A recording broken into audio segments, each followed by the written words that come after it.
స్వాగతం. ఈరోజు మనం ఒక మంచి రెసిపీ చేసుకుందాము. దొండకాయ ఫ్రై అండి. ఇది మసాలాలు వేసుకొని ఫ్రై చేసుకోవడం చాలా క్రిస్పీగా టేస్టీగా ఉంటుంది. పప్పుచారులకు చాలా బాగుంటుంది నంచుకోవడానికి. ఇప్పుడు మనం ఇలా దొండకాయలు సన్నగా కట్ చేసుకున్న వాటిలో ఉప్పు వేసుకుందాము. మనం తినగలిగినంత ఉప్పు చూసి వేసుకుందాం. 1 స్పూన్ పసుపు వేసుకుందాము. అలాగే కారం పొడి వేసుకుందాము. మనకి ఎంత కారం అవసరమో అంత వేసుకుందాము. నేనైతే 2 స్పూన్స్ వేసాను. ధనియాల పొడి కూడా 2 స్పూన్స్ వేసుకుందాము. ఎందుకంటే దొండకాయల అమౌంట్ ఎక్కువగా ఉంది కదా. ఇది అల్లం వెల్లుల్లి పేస్ట్ అండి, 1 స్పూను. ఇప్పుడు మనం ఓమా వేసుకుందాం. డైజెషన్కి మంచిది కదా ఓమా వేసుకోవడం. 1/2 టీ స్పూన్ ఓమా వేసుకుందాము. ఇలా ఫ్రై వాటిలలో ఓమా వేసుకుంటే తొందరగా డైజెషన్ అవుతుంది, పిల్లలకు కూడా మంచిది. అలాగే 3 స్పూన్ల బియ్యం పిండి వేసుకుందాము. బియ్యం పిండి వేయడం వల్ల చాలా క్రిస్పీగా వస్తాయి.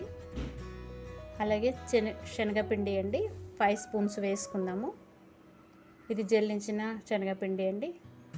ఏ పిండి అయినా ముందు జల్లించుకొని వేసుకోవాలి, అప్పుడే మనకు మంచిగా ఉంటుంది. ఇది ఉల్లిగడ్డ వెల్లుల్లి మసాలా అండి, ఇక్కడ దొరుకుతుంది. మీకు దొరికితే వేసుకోండి, లేకపోతే గరం మసాలా వేసుకోవచ్చు, ఇది ఆప్షనల్ అండి. అలాగే 1 స్పూన్ నూనె వేసుకుందాము. ఇప్పుడు దీన్ని మనం వేసిన పొడులన్నీ మన ముక్కలకు పట్టేటట్టు బాగా కలుపుకుందాము. ఇది పొడి పొడిగానే వేసాం కదా, ఎక్కువగా వాటర్ అవసరం ఉండదు ఇందులో.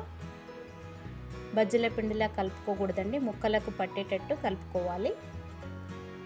మొత్తము మనం వేసిన పొడులన్నీ కింద మీద కలుపుతూ బాగా ముక్కలకు పట్టేటట్టు కలుపుకోవాలి. చాలా సింపుల్గా ఈజీగా అయిపోతుందండి.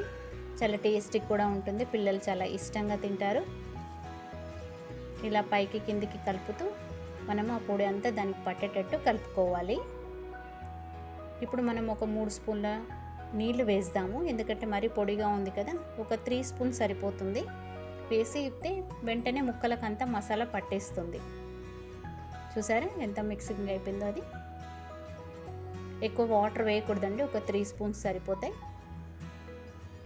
చూసారా మొత్తం మసాలాలంతా దానికి పట్టేసింది, మనం వేసిన పొడులన్నీ.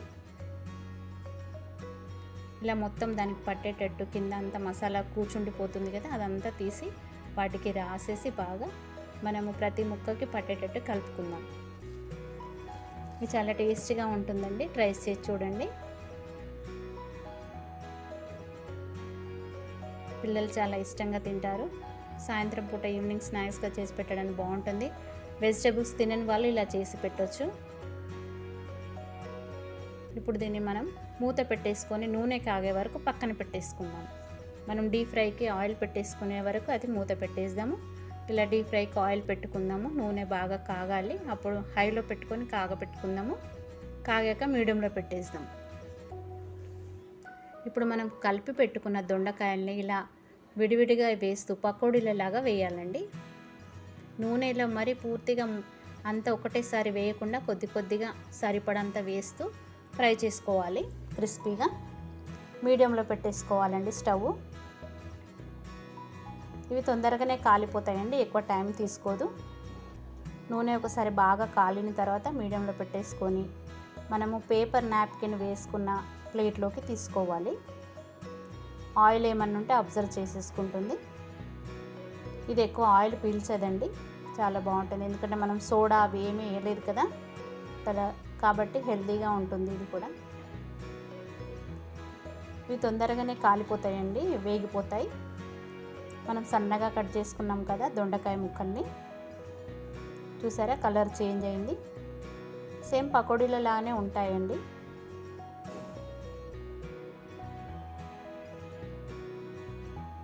చూసారా తొందరగానే వేగిపోయినాయి.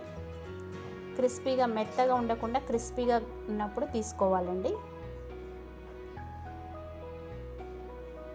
బ్రౌన్ కలర్లో వచ్చే వరకు మనం వీటిని వేపుకోవాలి.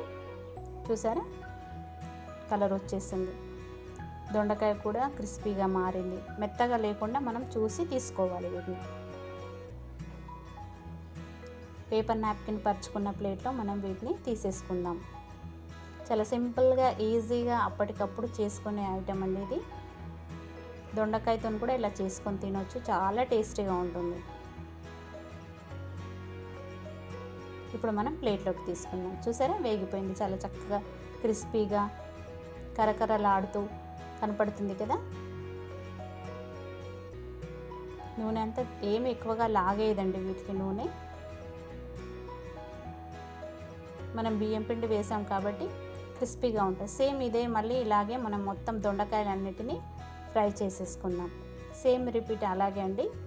కొద్ది కొద్దిగా వేస్తూ బనానీలో ఎంత పడితే అంత టైట్గా వేయకూడదండి. ఫ్రీగా అవి కాలేటట్టు చూసుకొని వేసుకోవాలి. నూనె కాగిపోయింది కాబట్టి మనకు అంత టైం పట్టదు. చూసారా, వేగానే కాలిపోతున్నాయి. మరీ హైలో పెట్టకూడదండి, లోపల పచ్చిగా ఉంటుంది దొండకాయ. ఒకవేళ శనగపిండి తక్కువ అనిపిస్తే మనం మళ్ళీ కలిపి వేసుకోవచ్చు.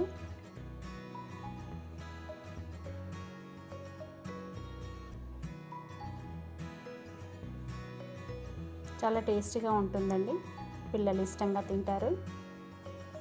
దొండకాయ తినని వాళ్ళకి ఇలా చేసి పెడితే వారు కూడా ఇష్టంగా తింటారు.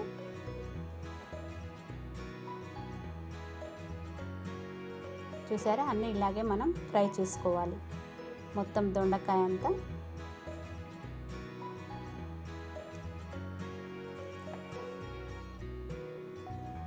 మొత్తం ఇలాగే ఫ్రై చేసుకొని మనం దొండకాయ మనం మిశ్రమం కలిపెట్టిందంతా అలాగే ఫ్రై చేసుకోవాలి. చూసారా, చాలా క్రిస్పీగా ఈజీగా సింపుల్గా అయిపోయే ఐటెం అండి ఇది.